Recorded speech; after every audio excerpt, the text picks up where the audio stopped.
Hello! Yes, as you can see by the title and the thumbnail, I'm doing this again. Am I an absolute madman? Probably. Am I going to be very tired? Most definitely. That's why I am starting this video before I'm actually starting the readathon. That way I can go over what I'm planning to try and work on reading-wise, and go from there. I have been in something of a depressive slump, which has resulted in something of a reading slump. So what better way to deal with that than just make myself read for 24 hours. Not straight this time. There are some errands I need to run and some chores I need to get done. And I'm taking some people to Costco if plans go according to plan. But gonna get some reading done. Like I said, today is Thursday. Tomorrow is Friday. I've got it off. I've got the next day, Saturday, off, which is really the only reason I'm doing this, because if I had to work the next day, this would not be plan A. Not be plan A. But it's fine, because I should be able to sleep in Saturday, so. Also by the title, you've noticed that this is an attempt to get into some of my fiction books. Now, I've kind of evened these two displays out. I'm gonna make sure you're looking at the correct ones. Yeah, there we go, okay. So, this entire row here is my fiction that I need to read. And this over here is all my nonfiction. And I've evened these out thanks to a whole lot of yard sales and the antique market that my city has on Sundays. But the reason why I'm making this video about fiction is because I have started 3 books. I have started 3 books in my fiction section. And I need to stop. I need to actually finish some of these before I move on to others. So, that's the plan with this readathon, is to try and make my way much more through some of these fiction texts. Which is absolutely funny to try and do in 24 hours, because look at the size of some of these. Like, look at the physical size of some of these books. So, the most recent one that I started was Game of Thrones by George R.R. Martin. And I started this partially because, of course, the final season has been airing recently. And, in fact, to date this video for the delay, the final episode just came out. I haven't been watching it fully. I've been keeping up on sort of the important bits and the spoilers so I can talk about it with people at work. But the full plan is that when my parents come to visit, we're gonna binge watch the entire season. But I kind of like these characters, and I know it's gonna hurt me, but I thought, why not read the actual books? I thought my mother owned these. I haven't been able to find them, though, so I picked the first one up from the antique market. I am on page 272 of... Oh boy. Oh, I did not realize the numbers went up that high. 674. Yeah, so there's that one. The oldest read I have on this one is this big bad boy, which is Dan Brown's Angels and Demons, which I picked up because I started asking coworkers for suggestions of books, and this was one that I was able to find, again, secondhand for very cheap, that one of my coworkers suggested. So, I am... Oh, not even as far, 142 pages in to... Oh, yeah, okay, yep, 713.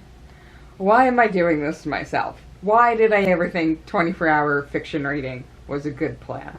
So, there's this one, this is number 2, and then number 3, which was started in between because I picked it up randomly. Also, again, a secondhand one, is The Company of Liars by Karen Maitland, which is sort of, I mean, Game of Thrones, again, is the fantasy one.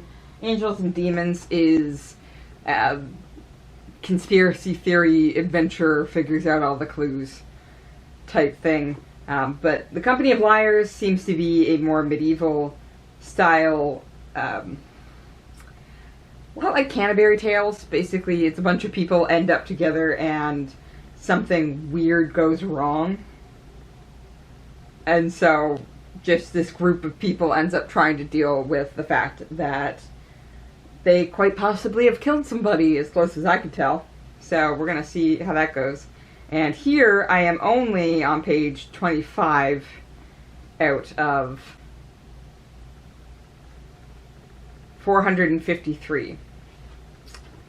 So, barely started on this one. Yeah, just, I'm literally on chapter 3. And I think that's because I ended up picking up Game of Thrones and read quite a bit more of that one. So, I have 3 fiction books, which comparatively I have technically barely started any of them. And I'm going to see if I can get further in these. And of course, because I know my reading self and I can't just do pure fiction for a really long time, I have actually picked out for my nonfiction something to read, and that is a deeply, comparatively small text called Brincelli's Dome, The Story of the Great Cathedral of Florence by Ross King. And it's just a discussion of this cathedral and its history and its building. Because I'm one of those weird people that find this interesting. And I mean, this text, if you go for like just the text, is 167 pages long. So a very thin volume with relatively short chapters. Like, there's 19 chapters in all. The first chapter is a grand total of 11 pages. So I think this is going to be a nice, like, break when the fiction starts being too much. I'll pick this up. And if I finish this and I still need some nonfiction, then the next one is a very recent pickup. Again, comparatively small book. The Professor and the Madman, A Tale of Murder, Insanity, and the Making of the Oxford English Dictionary, because of course all of those things go together. This is by Simon Winchester, and it's about some of the people that helped make the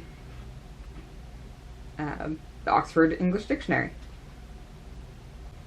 And this one finishes at 226. So, again, comparatively short by the fiction text. We're gonna see how this goes. It's probably gonna go a little weird. It's probably gonna go a little sideways. But that's fine. That's perfectly fine. I've rambled enough. And I think we should just get into the actual readathon. Oh boy. Oh boy. I am already behind and realizing this is really not a smart idea. It's like 1:25 in the morning rather than midnight, because due to my shift and due to the weather being bad, so me driving a coworker home, guess he didn't get in until like 9:30, and so didn't get into bed until like 10. It has a cat now. So, I barely slept. My alarm went off at midnight and I was like, So here I am. At 1:30 in the morning. Finally getting started. But I think I'm a little better off than I was. Oh god. It takes... Don't make muffins this early in the morning. My poor tummy doesn't need to be made into muffins. So, I think It is now 5:13 in the morning. So, on a normal day, my alarm would have just gone off. And I have fed the cat. And on a normal day, I would have made the decision based on what I had to do today. Whether or not I would, and how I was feeling. That's another important one. Whether or not I was just going to go back to bed or get up. So I'm trying to tell myself I'm getting up. So I've relocated to the living room. I'm on the couch. And I am still working through Angels and Demons. I'm on page 480. And I think we've sort of hit the end game, which is weird to say, because there's over 200 pages left. I'd like to say that I'm going to try and finish this before I move on to anything else. Like, just stick with this one book. Don't even pull out my nonfiction. Just this book. And hopefully after I finish this, I can take a shower, then figure out what I'm doing for the rest of the day. Okay, it is now 7:10, and Angels and Demons is done. Even Tiggs can't believe it. Can you, Tiggs?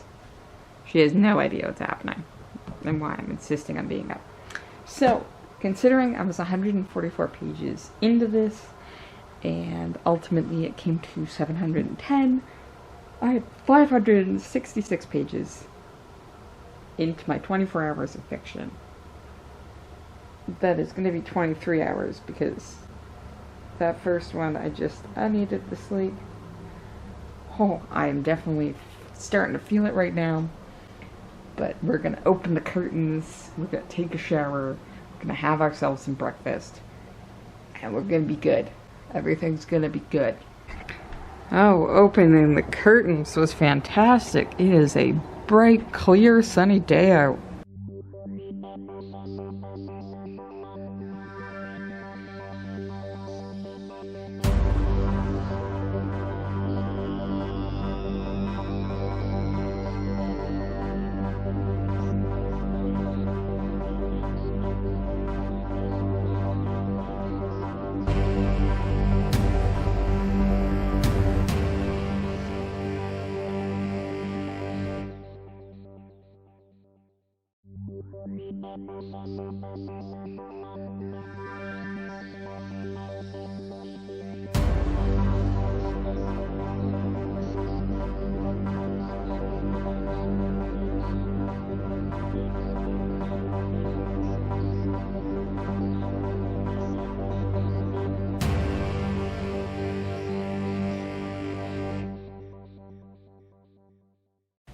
Reading update time! It is 2 minutes to 1 o'clock. Which, I mean, give it about 20 minutes after that, and I'll have been reading for 12 hours straight. Though the first 6 were definitely, so far, the most productive.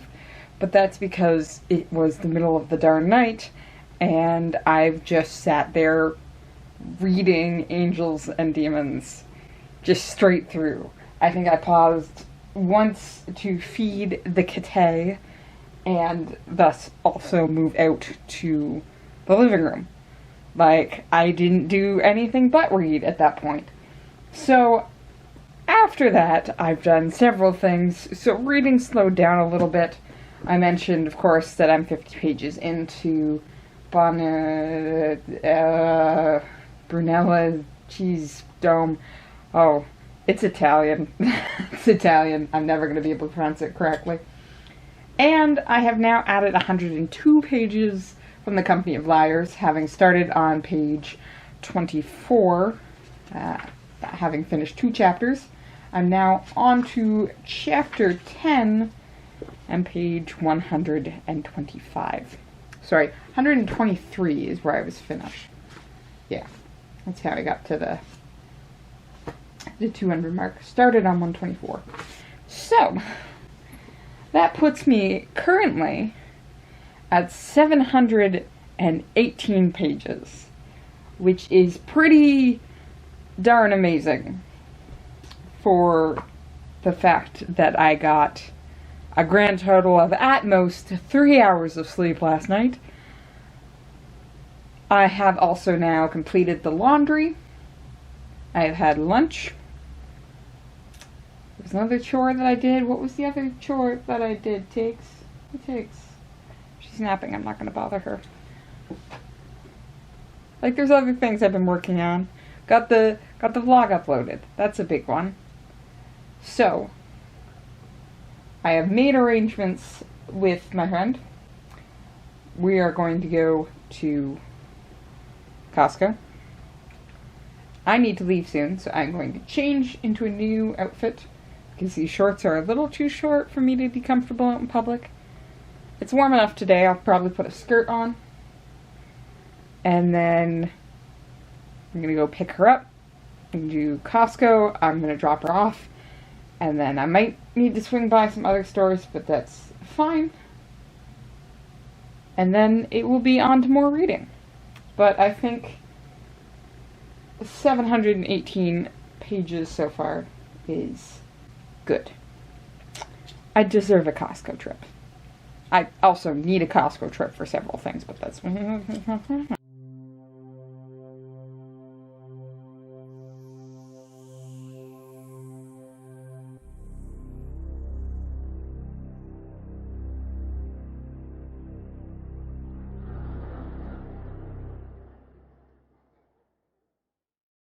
Tig says there's a reading update to be had. I'm gonna have it. So, I don't know how the first 6 hours of this readathon were like my most productive. That's a lie. It's probably because it was my first 6 hours and I wasn't doing anything else. Established this already. But I am liking where I am. So I am now on page 258 of Company of Liars. This is sort of interesting because it's set in England during the Middle Ages in 1348, where this group of unlikely people ends up meeting and traveling together because they're trying to avoid the plague. Like, the plague is sweeping through the place, and suddenly all these people who normally would part ways fairly quickly are stuck traveling together. And I say stuck because there starts to get some camaraderie going, but like I said, I'm on page 258, and Asshole McGee is still Asshole McGee. And it's one of those things where you like everybody.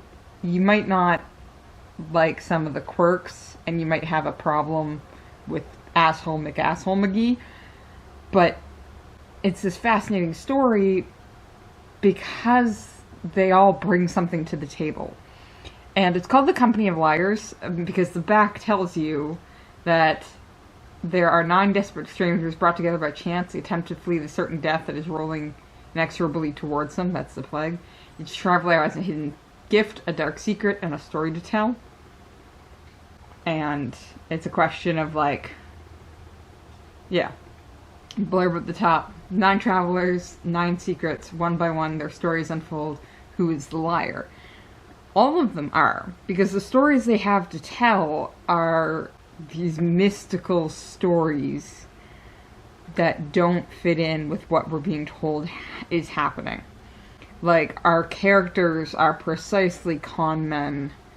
Like, the main character, Camelot, that's his duty. He says, call me Camelot, because that's what he is. He's a Camelot, and he sells fake relics from saints. And Asshole McGee is a con man. Like, he has all the tricks. He does the hidden pee in the cup, right? And pick the correct cup and you get your money. But he knows how to palm the pee, right? And he has this fake mermaid that he's selling.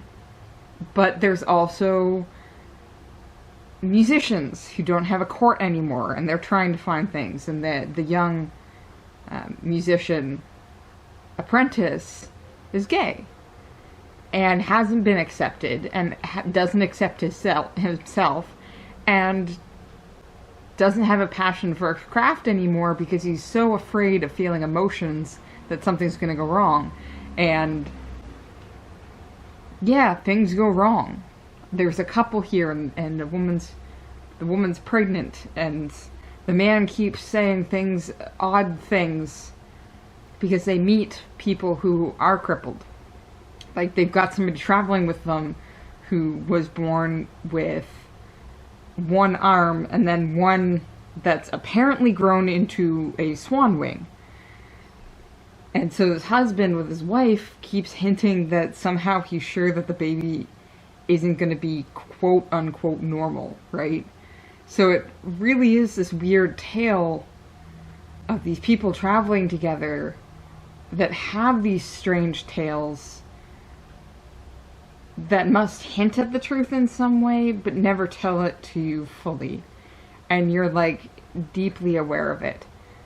But the tales have meanings for them. Like, it's something close to their heart, where they're not fully lying about these tales. Like, something's happened here. Like, one character tells her tale very shortly before information about her is seemingly outed, and in her concern, she maybe killed herself. There is a question of whether or not somebody else killed her, but she opened up with this tale about something that was meaningful to her. But it's this outrageous tale about demons and magic and being a midwife to wolves that doesn't fit with the rest of the story, right? This is not a world of magic. This is a world of the horrible reality of the plague.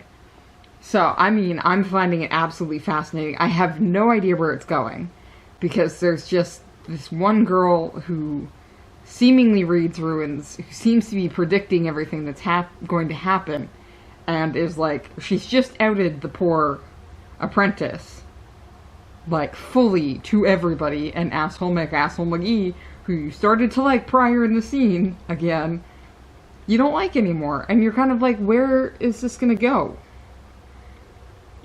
What stories are the important stories, and aren't all of them? It's a fascinating tale that I was not expecting to unwind like this.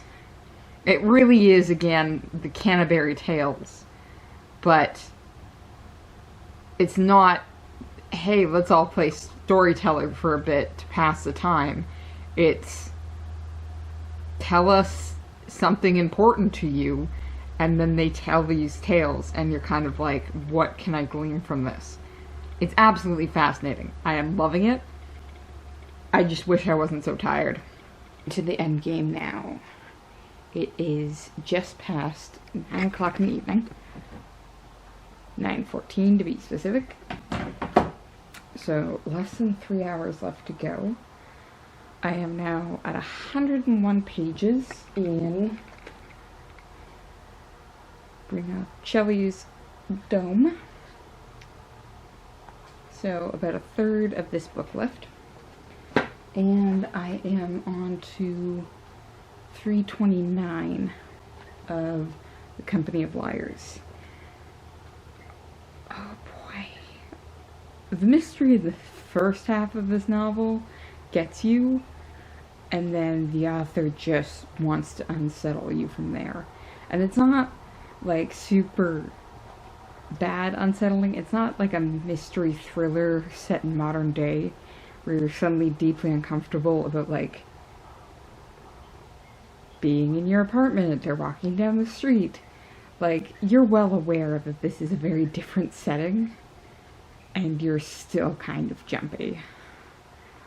Because there's something that's been howling like a wolf since some of the early chapters. And it's been following this group, and they're losing members. And I don't know if it's a wolf, like, there seems to be one person in the group, asshole McGee, who thinks the wolf is after them. Like, he's the one who's deeply unsettled from the very beginning about the wolf howling. But he's also the one who says that some, like, gangs of thieves use it. So he puts in the idea that maybe it's a human that we're hearing and not an actual wolf. But then, like, he treats it like an animal, but he also treats it like an hyper-intelligent animal. Like, he hates when there's a fire or candles that could give away when they're staying in a place longer. Like, when they're just out in the open, you have to have a big fire to scare it off. But, like, and he just tried to poison it with wolfsbane, so that tells me he thinks, like, it's an actual wolf. But I'm just like, what is going on? Oh, and a relationship I thought that was in here that I thought was just a normal relationship. Incest. So, it is 11:07, and I have just finished Company of Liars. You might be wondering why so much of this video is me commenting on this book. I hardly at all commented on Angels and Demons, which in itself is an unsettling book for questions of science versus religion, and of course, the horrific deaths that occur in that book. I didn't pick good fiction for this readathon. I mean, the fiction I'm not getting to is Game of Thrones. That's just as bad. But I guess I'm stuck on this one because, one, Dan Brown is relatively well known. Like, if you've seen the movie Angels and Demons, you get at least the gist of things. There's a few of the conversations and characters that are left out. Happens when you do a movie. But I am just deeply unsettled by Company of Liars. And that ending I was not expecting. And then the very end of the ending, I don't like it. I don't like it. I don't like it. I don't like it. I'm unsettled. I'm deeply unsettled. So, I've got less than an hour left. I'm going to attempt to finish this. Partially because I don't think I can go to bed with frickin' Company of Liars, like, in my head. If you want to know how unsettled I am, I'm not keeping that book. I read it. It's done. It's getting unhauled. I am deeply, deeply uncomfortable. So we're gonna get something else in our heads, and we're gonna go to bed. But I should be back one last time to do the full page count, whether that's after 12 tonight, or sometime tomorrow after I've slept and hopefully just cleansed myself.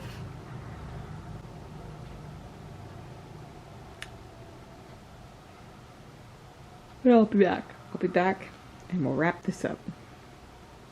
Hello! It is my next day wrap-up. I have had a chance to sleep quite well, in fact. Evidently, if I'm having trouble sleeping, I just need to stay awake reading for 24 hours. And then I can sleep well. I've had some breakfast. It is now, gotta do the phone time thing again, 10:17.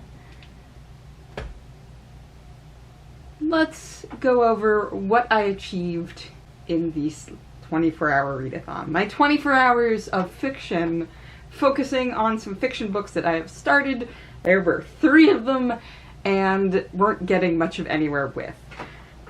Continue to not get anywhere with Game of Thrones. This one, admittedly, I might have been a little over-optimistic about what I can read in 24 hours and still function as a human being. So, Game of Thrones, wah, wah, wah. It got set aside. Mind you, it was the one I was getting the furthest in just by myself, reading a chapter at a time, so I'm not real upset about that. I am quite proud of what I did achieve in my 24-hour readathon, with 2 fiction books completed and a very tiny non-fiction book to give me a small break every time I needed one. So let's do a quick reflection on these, and then we'll get to my final page count, which I am kind of surprised about.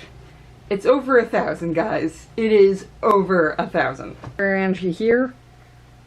Oh, okay, I've seen other YouTubers do this, but I am not quite used to it. Editing, realized, never actually told you my final page count. Did some math wrong too, but that will be addressed in the video. So ultimately, my final page count for the 24 hours of fiction comes to 1,162 pages.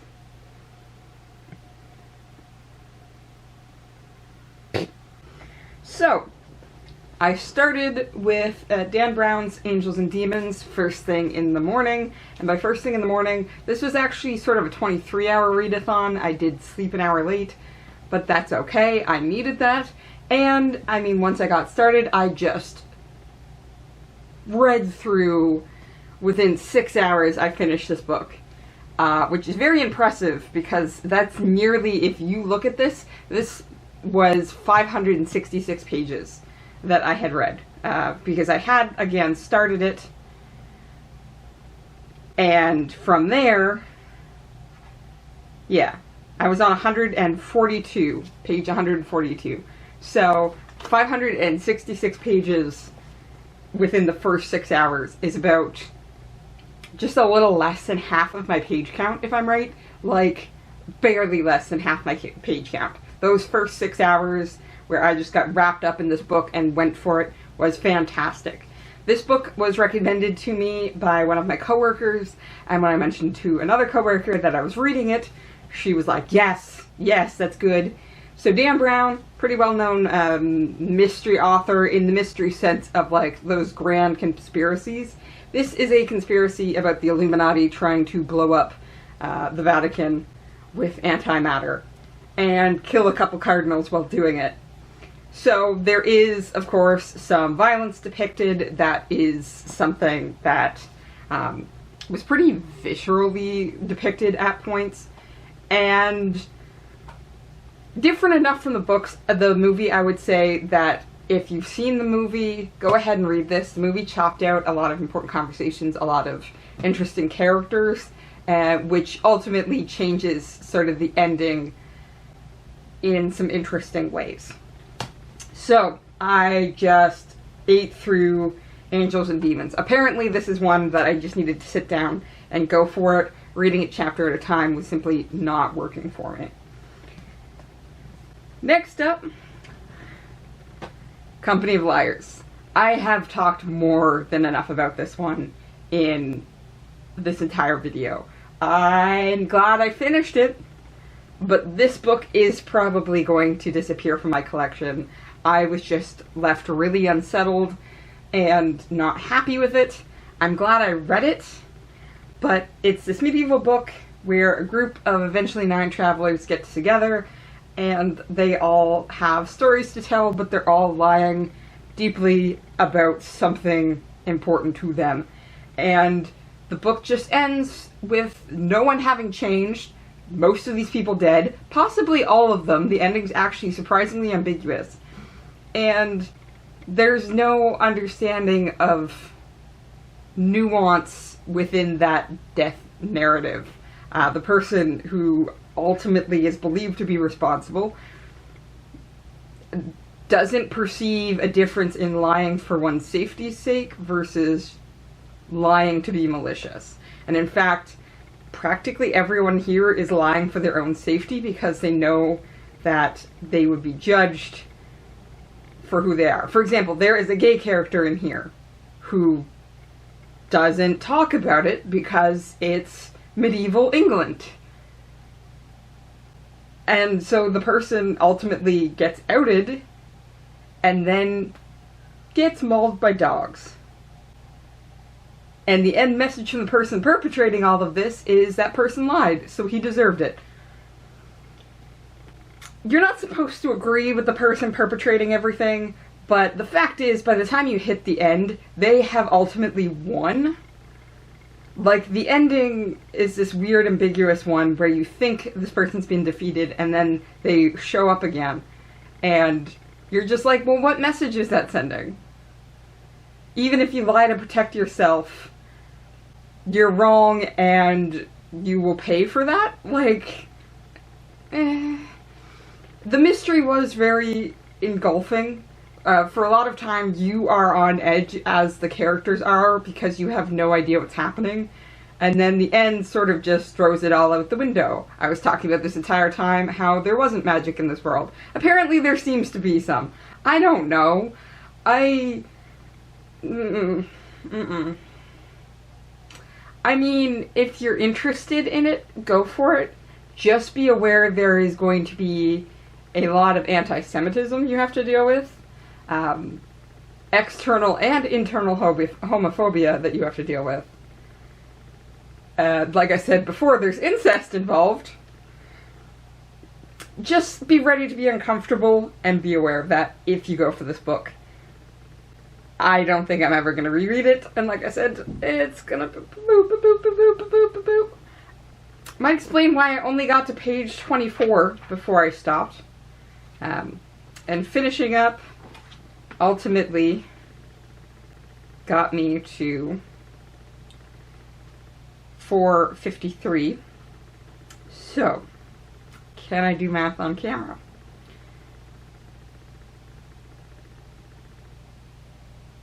Four 439 pages of The Company of the Liar. And then this one broke up much more The Company of the Liar. I kind of read 50 pages before I started Company of the Liar, so between the two books. 50 pages in the middle where this was just getting overwhelming and I needed a break. And then the last 68 pages about. At the end of the readathon, when I just needed to scour my brain after the end of The Company of Liars. So, an interesting non-fiction account of the building of this particular dome in Florence. It's the Great Cathedral. A very niche topic, and a lot of it did ultimately go over my head. One, because I was reading it while very tired, but two, because it's a lot of,